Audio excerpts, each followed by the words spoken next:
संपूर्ण देशातील भाविकांचे श्रद्धास्थान असणाऱ्या कोल्हापूरच्या श्री अंबाबाई महालक्ष्मी शक्तिपीठाला आज केंद्रीय गृहमंत्री अमित शहा यांनी कुटुंबासह दर्शनासाठी उपस्थिती लावली। तर पाहुयात आजची सविस्तर बातमी। मंदिराच्या कामाच्या शुभारंभ कोनशिलेचे उद्घाटन करण्यापूर्वी त्यांनी पत्नी सोनल शहा यांच्यासोबत दर्शन घेतले। दक्षिण भारतातील महत्त्वपूर्ण देवस्थान असणाऱ्या या 3.5 शक्तिपीठांपैकी एक शक्तिपीठ म्हणून श्रद्धेय असणाऱ्या या मंदिराप्रती केंद्रीय मंत्री अमित शहा यांची श्रद्धा सर्वश्रुत आहे। आज मंदिरात आगमन झाल्यानंतर त्यांनी मंदिर परिसरातून सुरू असलेल्या विकास कामांकडे लक्ष देत नव्याने बसवण्यात आलेल्या सुवर्ण कलशाकडे देखील लक्ष वेधले। मंदिराच्या दुरुस्ती व सुशोभीकरणाची माहिती त्यांनी घेतली।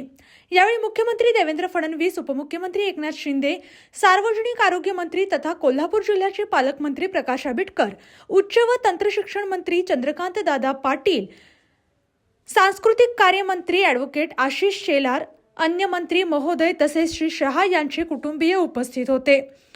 यावेळी जिल्हाधिकारी तथा पश्चिम महाराष्ट्र देवस्थान व्यवस्थापन समितीचे अध्यक्ष डॉक्टर विजय राठोड यांनी श्री अंबाबाई महालक्ष्मीची प्रतिमा, शाल व श्रीफळ देऊन त्यांचे स्वागत केले। अशाच जिल्ह्यातील, राज्यातील व राष्ट्रीय स्तरावरील ताज्या बातम्या पाहण्यासाठी पाहत रहा SP9 मराठी न्यूज चॅनेल। या चॅनेलच्या माध्यमातून विविध क्षेत्रात उल्लेखनीय कार्य करणाऱ्या मान्यवरांच्या प्रेरणादायी मुलाखती तसेच महत्त्वाची माहिती आणि घडामोडी आपल्यापर्यंत पोहोचवल्या जातील।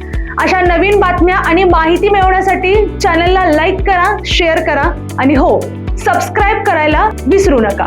पाहत रहा SP9 Marathi, your time your news. धन्यवाद।